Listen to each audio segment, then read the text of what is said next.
Paris demeure ou change selon les quartiers.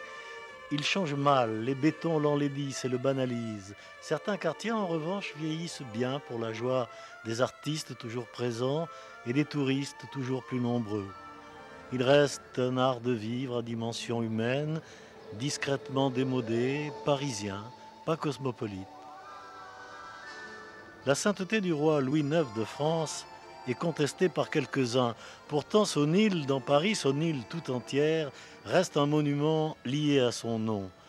Elle est une île sur la Seine, mais aussi sur le cours du temps. Son visage, ses membres, ses habits n'ont guère changé depuis 300 ans. L'île Saint-Louis, c'est un cadeau que le passé fait à Paris et à ses visiteurs. Un urbaniste de goût a dessiné l'île Saint-Louis avec une grande rigueur. Cette unique rue principale, coupée régulièrement à angle droit par des rues affluentes, la rue Saint-Louis-en-l'Île, détermine un tracé harmonieux, une distribution heureuse des volumes construits.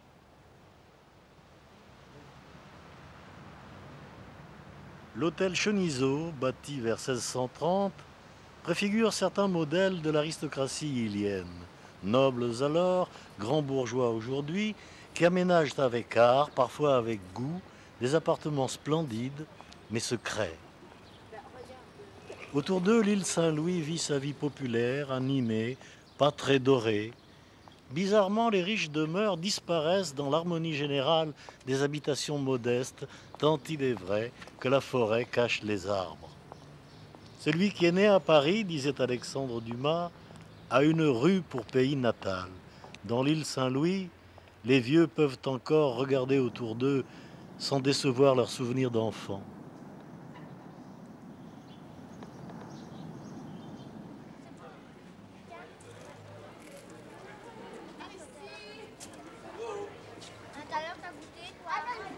Aujourd'hui, le numéro 1 de la rue principale est devenu un temple du goût, je veux dire de la dégustation.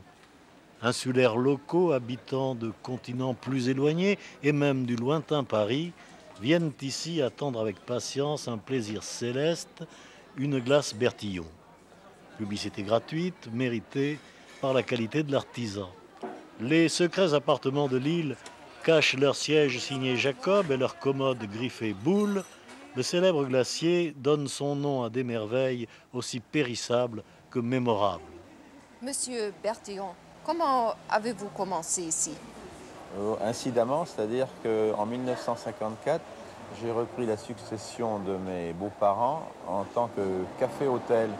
Et comme j'avais récupéré dans mon ancien métier de boulanger-pâtissier 2 petits appareils à fabriquer la glace, je me suis lancé dans la fabrication tout à fait réduite de sorbets et de crème glacée.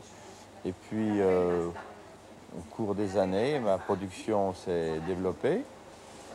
Et nous nous sommes agrandis. Maintenant, nous sommes presque arrivés à notre maximum parce qu'on ne peut plus repousser les murs. Mais ça marche assez bien, disons. L'île Saint-Louis s'est d'abord appelée île Notre-Dame, car elle appartenait à la paroisse de la cathédrale voisine. Au XVIIIe siècle, l'église dédiée à Saint-Louis décida du nom définitif de ce lieu. De proportions modestes, cette église se reconnaît de loin à son clocher. L'horloge s'en détache comme une enseigne.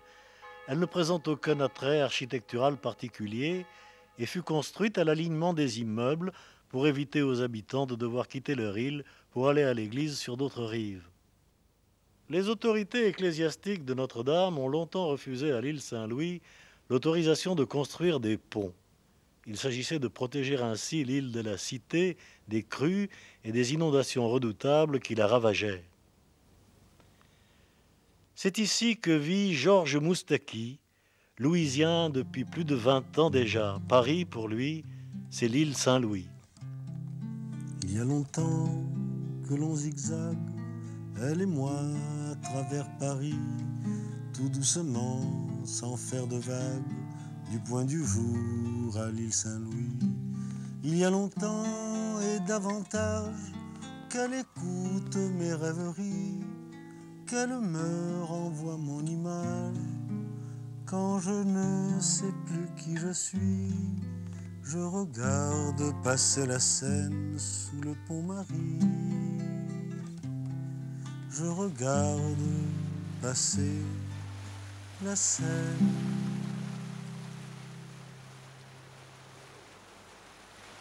Quatre quais entourent l'île Saint-Louis, mariant la pierre avec l'eau. La lumière joue sur le fleuve et les berges, s'éparpille dans le feuillage des grands peupliers, charme discret des lieux habités avec joie, où l'on vit sans hâte. Seuls y sont affairés les chiens qui s'en vont seuls, et les touristes dont les troupeaux arrêtent pour un moment quelques fébriles migrations. Quai d'Anjou, quai de Bourbon, un de ces décors où le passé de Paris rassure son avenir.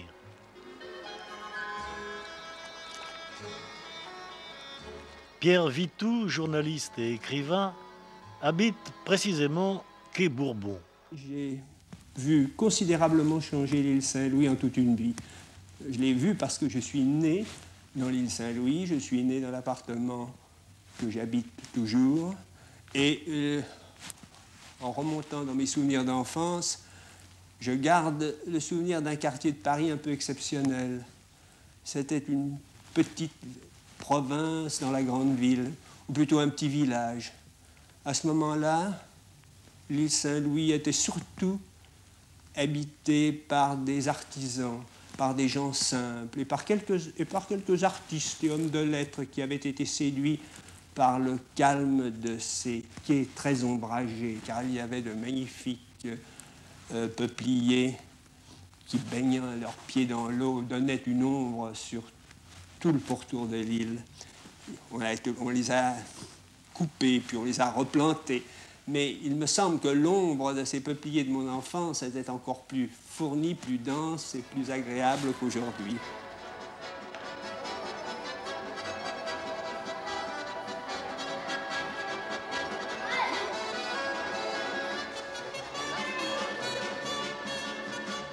L'île n'a jamais été menacée d'être pétrifiée en musée. Ses habitants ne l'ont pas quittée pour en faire une réserve à touristes. Elle a préservé sa personnalité, vivant presque par elle-même, sur elle-même.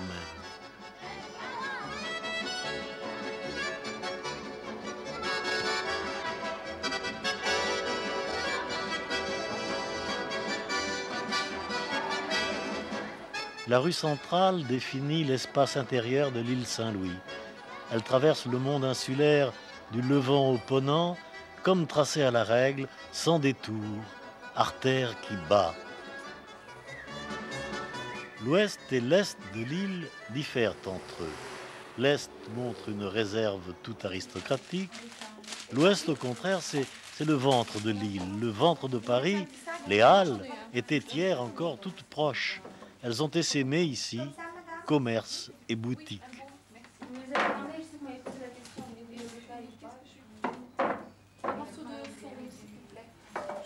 Dans ces magasins d'alimentation se révèle la vitalité de ce quartier, sa bonne santé, ses traditions aussi. Commerce de détail, dialogue sur la qualité des produits, pas de protéines préconditionnées, choisir un fromage reste, comme il se doit, une cérémonie. Il y a encore des vendeuses qui éprouvent sur leur poitrine la consistance du camembert et sa maturité, sa douceur sous les doigts. C'est au toucher que se révèle la qualité de leur fromage, de leur poitrine aussi, accessoirement. Oui, bien sûr. Mais oui, je vous en prie, madame. Non, non, c'est pas grave.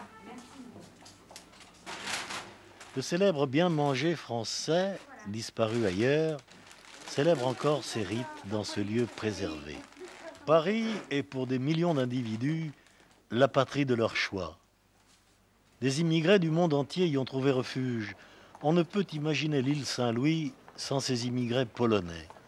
Ils sont arrivés après l'échec du soulèvement contre les Russes en 1831 et pour fuir les Allemands quand la guerre a commencé.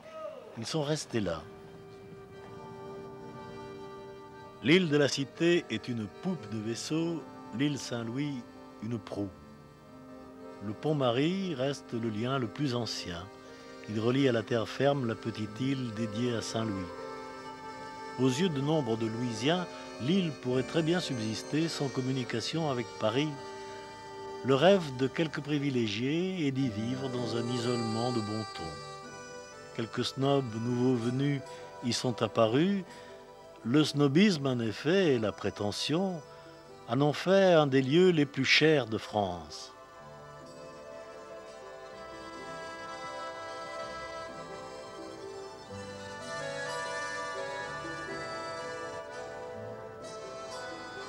Pourtant, on y trouve encore partout le petit monde intact des humbles habitants d'hier, un monde toujours éclatant de santé.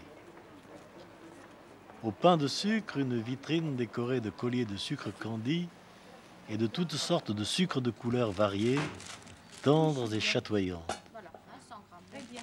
Voilà. Et puis, je voudrais du café. Oui, alors vous avez donc ces 3 articles. Vous voulez choisir votre café? C'est celui qui est en pochette blanche, moulu. 57. On n'en finit pas d'être séduit par l'enchantement discret de ses perspectives.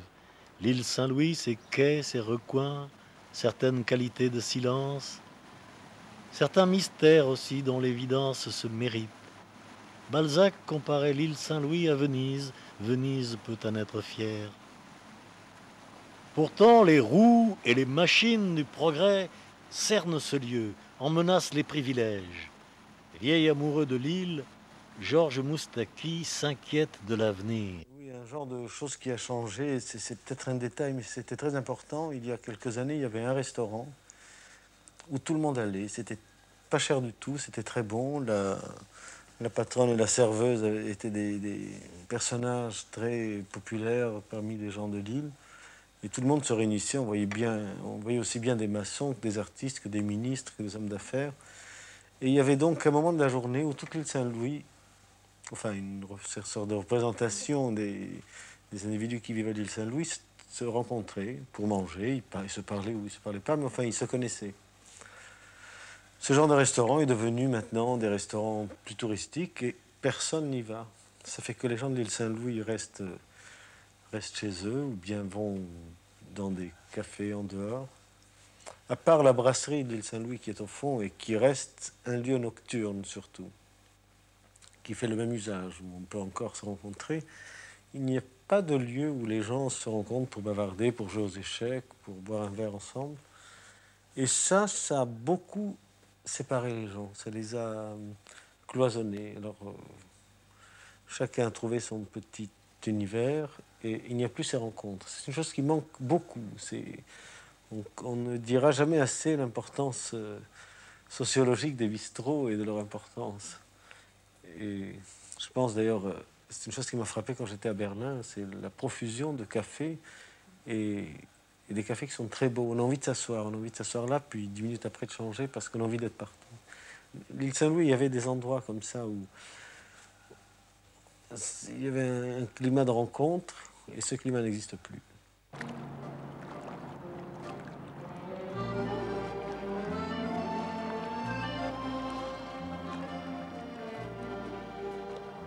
L'île Saint-Louis trouvera les remèdes à ces maux de croissance. Elle restera l'un des charmes de cette capitale dont Hemingway a dit « Si tu avais le bonheur de vivre jeune homme à Paris, tu emporterais la ville en toi pour le reste de tes jours, partout où tu irais ensuite, car Paris est une fête pour la vie. »